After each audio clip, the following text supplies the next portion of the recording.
ओम गणेशाय नमः। आप सभी भक्तों को दीपावली पर्व की हार्दिक शुभकामनाएं। आज दीपावली पर आप सभी सुनेंगे माँ लक्ष्मी और गणेश भगवान की कथा। इस कथा के श्रवण मात्र से ही हर मनोकामना पूर्ण हो जाती है, इसलिए कथा को बड़े ही श्रद्धा भाव से पूरा अवश्य सुने। अब आइए सुनते हैं कथा। एक बार एक बैरागी साधु को राज्य सुख भोगने की इच्छा जागृत हुई। इसके लिए उसने माँ लक्ष्मी की आराधना शुरू की।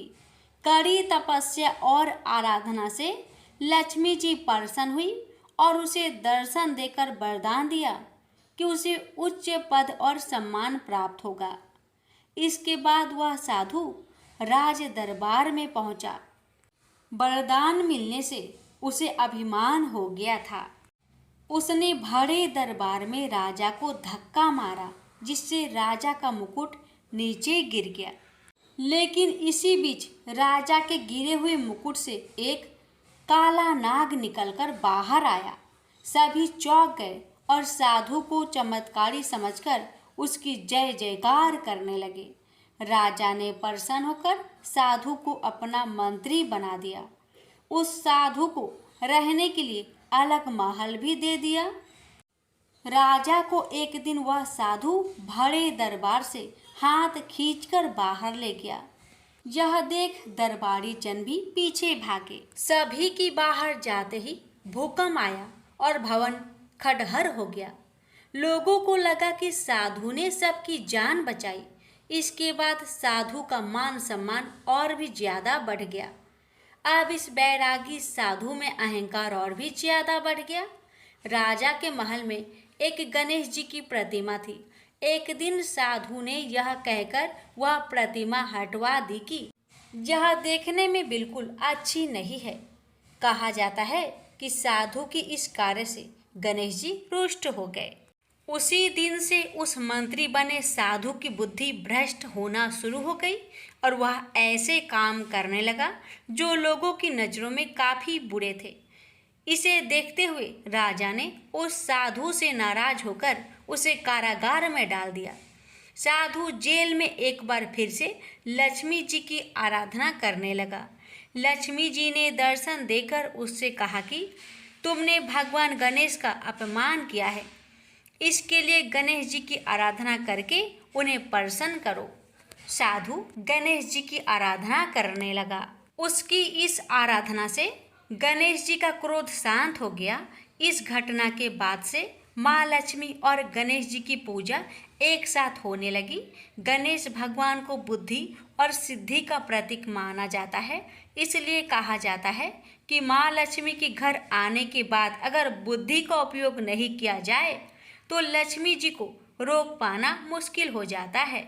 इसलिए दिवाली की शाम को माँ लक्ष्मी के साथ गणेश जी की प्रतिमा रखकर दोनों की साथ में पूजा की जाती है। हे लक्ष्मी माता, हे गणेश जी महाराज, इस कथा को सुनने, कहने और हुक्कार भरने वाले सभी भक्तों पर अपनी कृपा सदा बनाए रखना। नारायण नामा दीपावली की कथा। नारद मुनि नारायण नारायण का जाप करते हुए पहुंच गए अपने प्रभु के लोक, यानी कि बैकुंठ लोक। वहां शेष शैया पर भगवान विष्णु विश्राम कर रहे थे और विष्णु प्रिया भगवती लक्ष्मी चरण कमल चापन में मग्न थी।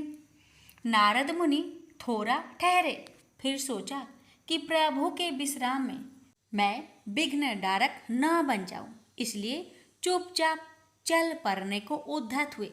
प्रभु को अपने भक्त का इस तरह से जाना नागवार गुजारा और उन्होंने नारद मुनि को रोका। प्रणाम निवेदन के बाद नारद मुनि ने अपने आने का उद्देश्य बताया। प्रभु, धरती पर इंसान त्राही त्राही कर रहे हैं। हर जगह भूखमरी, महामारी, विस्फोट, गरीबी जैसे।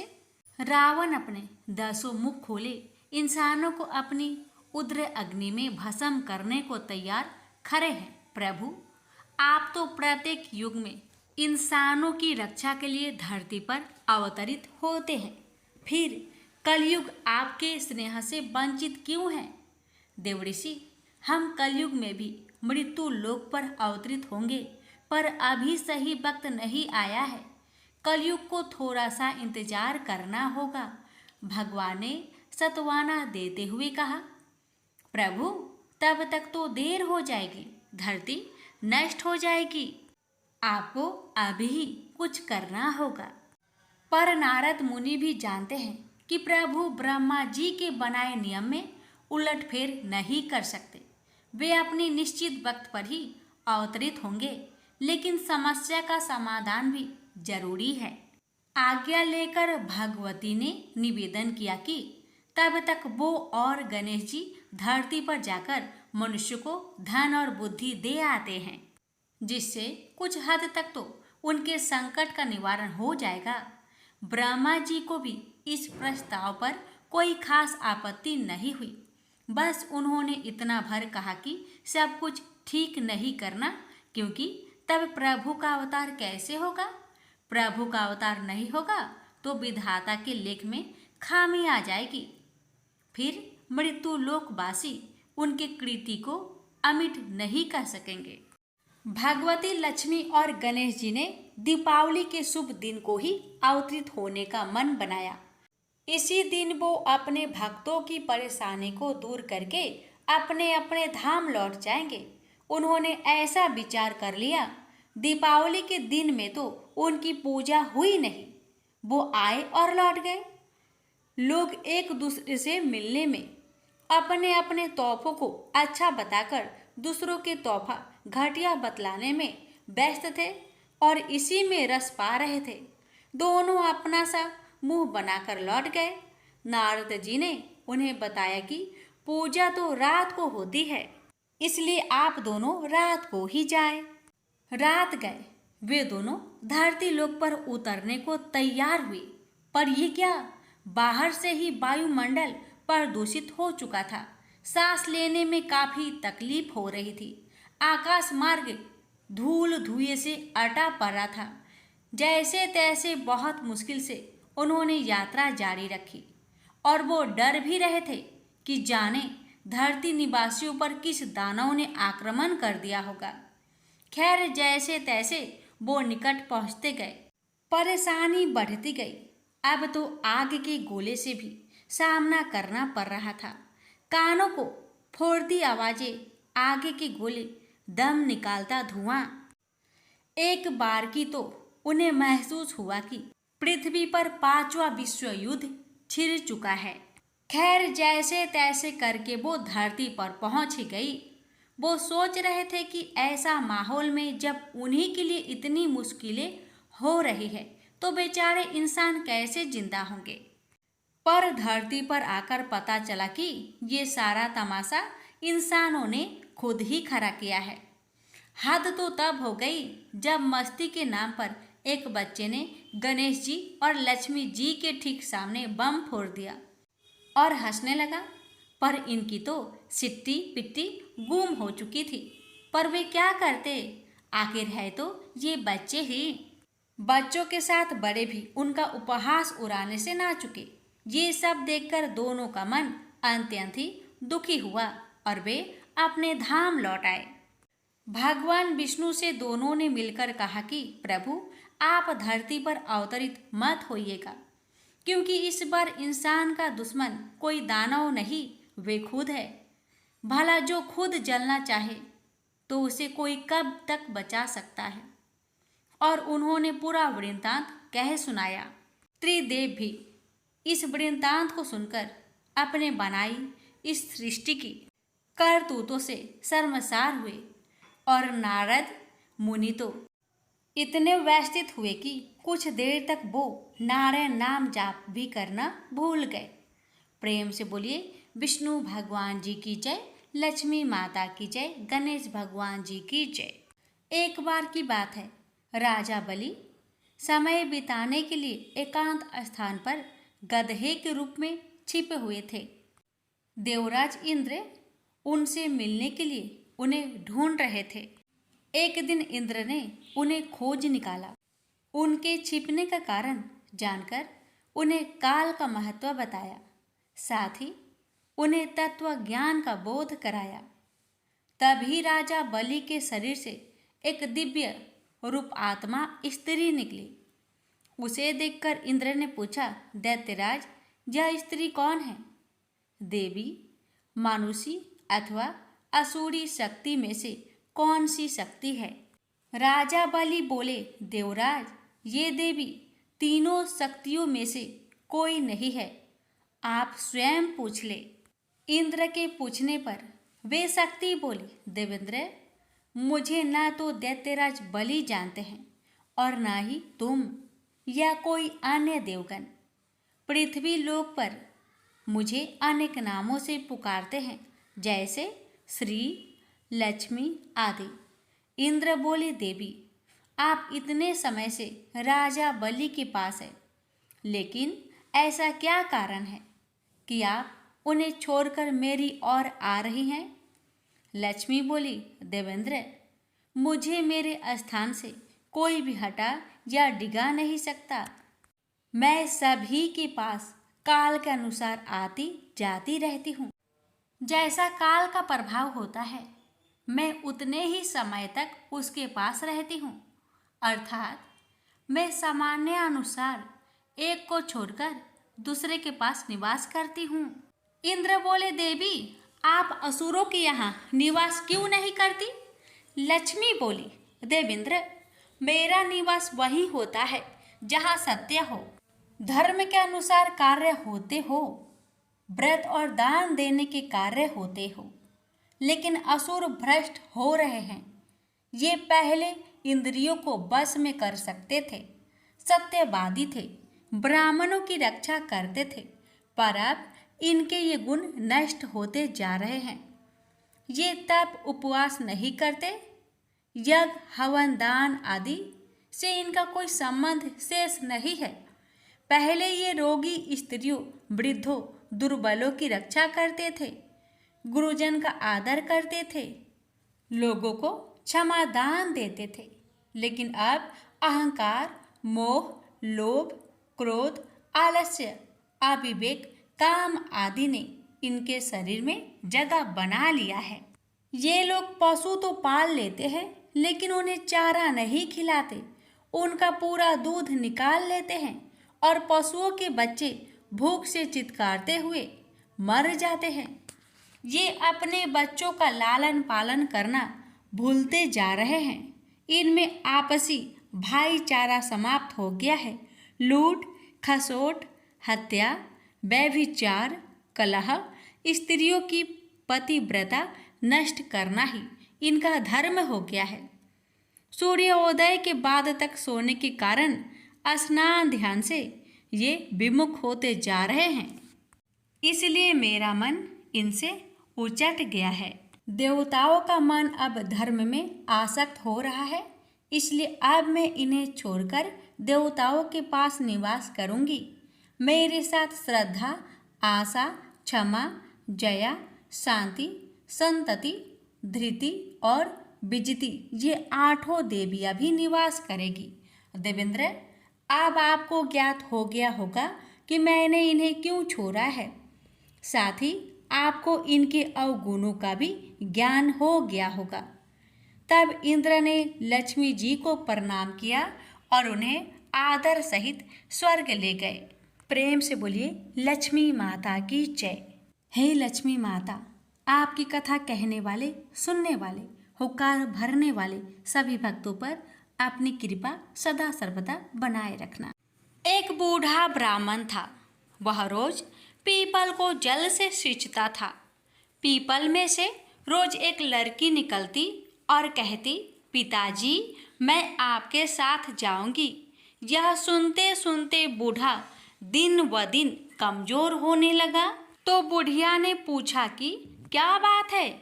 बूढ़ा बोला कि पीपल से एक लड़की निकलती है और कहती है कि वह भी मेरे साथ चलेगी। बुढ़िया बोली कि कल ले आना उस लड़की को। जहाँ 6 लड़कियां पहले से ही है हमारे घर में, वहाँ 7वीं लड़की और सही। अगले दिन बूढ़ा उस लड़की को घर ले आया।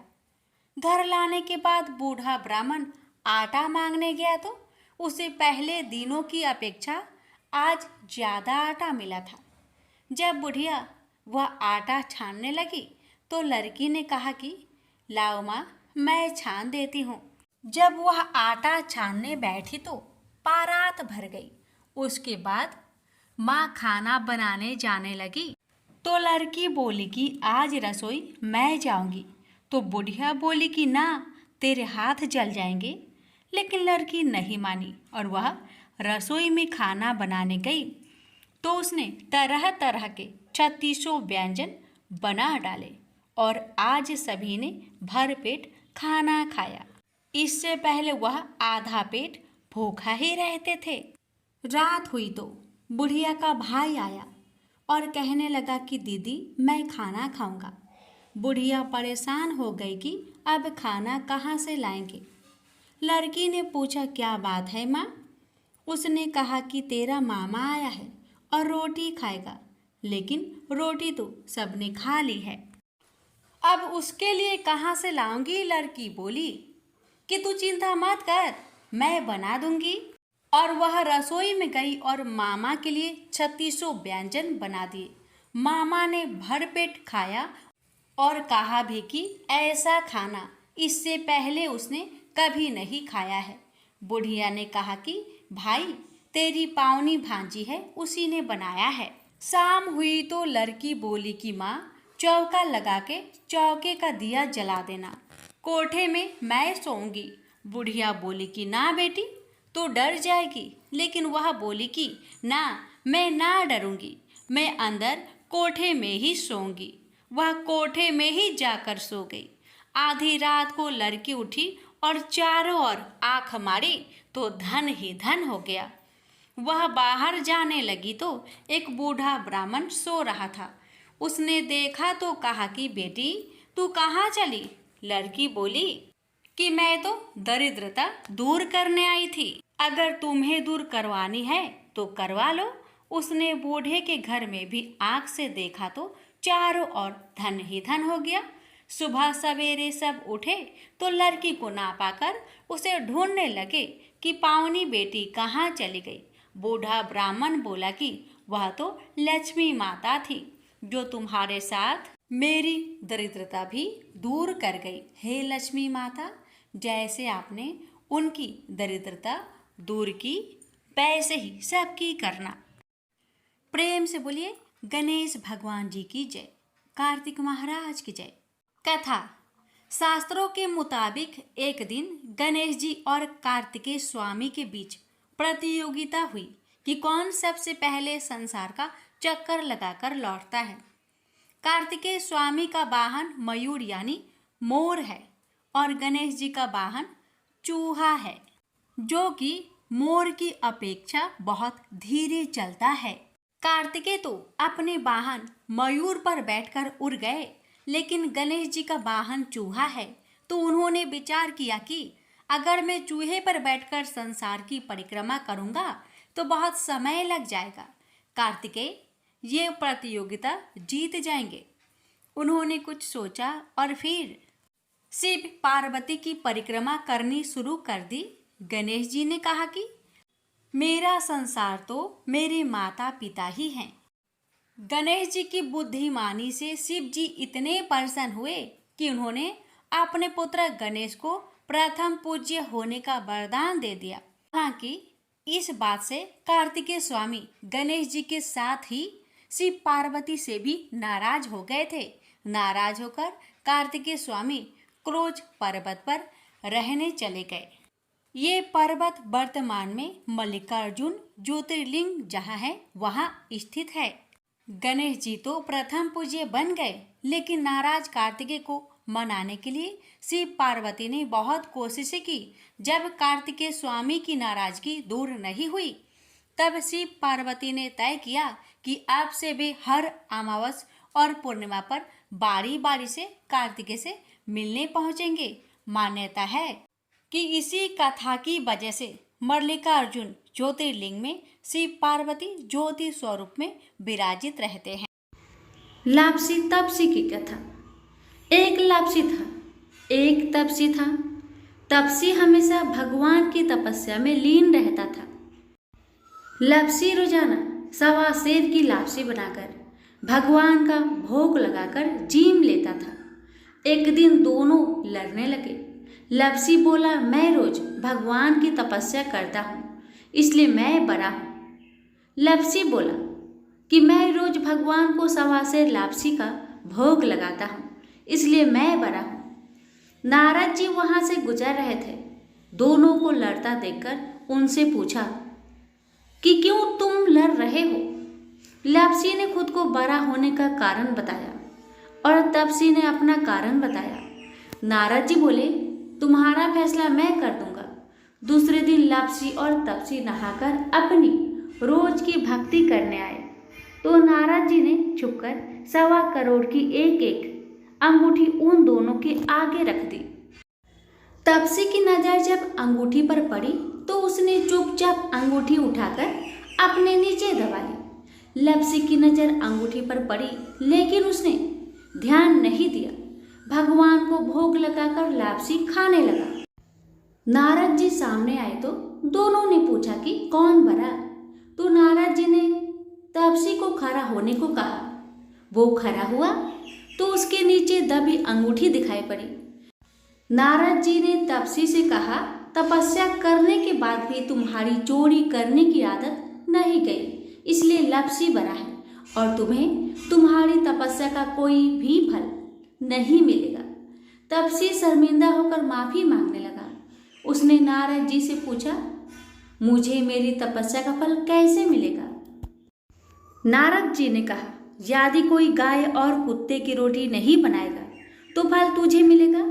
यदि कोई ब्राह्मण को भोजन करवाकर दक्षिणा नहीं देगा तो फल तुझे मिलेगा। यदि कोई साड़ी के साथ ब्लाउज नहीं देगा तो फल तुझे मिलेगा। यदि कोई दिए से दिया जलाएगा तो फल तुझे मिलेगा। यदि कोई सारी कहानी सुने लेकिन तुम्हारी कहानी नहीं सुने तो फल तुझे मिलेगा। उसी दिन से हर व्रत कथा कहानी के साथ लपसी तपसी की कहानी भी सुनी और कही जाती है। प्रेम से बोलिए लक्ष्मी नारायण की जय।